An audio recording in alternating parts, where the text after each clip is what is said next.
हाँ बिल्कुल नहीं, उसने मुझे सबके सामने चुगलखोर कहा। मैंने खुद सुना, अब मैं क्या यही सुनने के लिए दोबारा जाऊँ उसके पास? बिल्कुल नहीं। ना बाबा, मैं भी बिल्कुल नहीं जाना चाहती। बस बहुत हो गया। ये सब मिस सुजैन के लिए नहीं, ये आमिर के लिए करना होगा। जब मैंने कह दिया तो बस कह दिया। मैं बॉस हूँ और तुम लोगों को मेरी बात माननी होगी, वरना मैं तुम सबकी सैलरीज में से पैसे काट लूंगी। लेकिन हम तो डेली वेजेस करते हैं,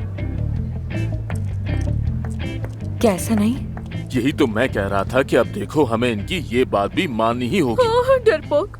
हाँ, वैसे डरने की बात तो है। तुम्हें तो हर बात पर ही डर लगता है। देखा तुम लोगों ने, असली बॉस किसे कहते हैं। खैर, कल सब लोग आ जाना, वरना रोजाना की तनख्वाह कटेगी। ये बर्दाश्त नहीं कर सकती मैं। तो इस तरह से मुझे मेरे पार्टनर्स ने धोखा दिया। उसने खुद लोगों से पैसे लिए और कर्जा मुझ पर आ गया। कर्ज चुकाने के चक्कर में मेरे पास अब कुछ नहीं बचा, इसलिए मैं होटल बंद कर रहा हूँ। बुरा हुआ, अफसोस हुआ मुझे सुनकर। ये जगह घर जैसी लगती है, इसलिए बस मैं यहाँ आ गया। यहाँ आकर दिल मेरा हल्का हो गया। बहुत अच्छा किया तुमने, बहुत अच्छा किया। वैसे मैं अपने मसले किसी को नहीं बताता, आमिर के अलावा।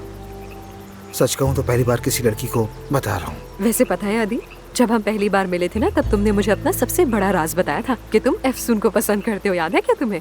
देखो, अब तुम मुझे शर्मिंदा कर रही हो। हाँ ठीक है, वो अच्छी है, खूबसूरत है, लेकिन वो पसंद नहीं करेगी मुझे। देखो, क्या तुमने कोशिश की कभी? कोशिश तो कभी मैंने भी नहीं की। खैर, तुम्हें कोई काम तो नहीं है ना? मतलब तुम्हारा वक्त तो जाया नहीं कर रहा? नहीं नहीं, मुझे भी तुमसे कुछ पूछना है। पूछो। क्या तुम मेरे काम में मदद करोगे? अगर तुम बाहर नहीं जाना चाहते और उदास हो तो यहाँ रहकर मेरे काम में मदद कर दो ना मेरी। हाँ बिल्कुल, क्यों नहीं, जैसा तुम कहो। आज शाम यहाँ एक पार्टी है और मुझे इस पार्टी में एक शेफ की जरूरत है। वैसे अरे, फिर तो तुम सही बंदे से मिली हो। मैं इस काम में बहुत माहिर हूँ, शिकायत का मौका नहीं दूंगा कभी। जबरदस्त। किचन कहाँ है? अंदर है। चलो फिर। चलो।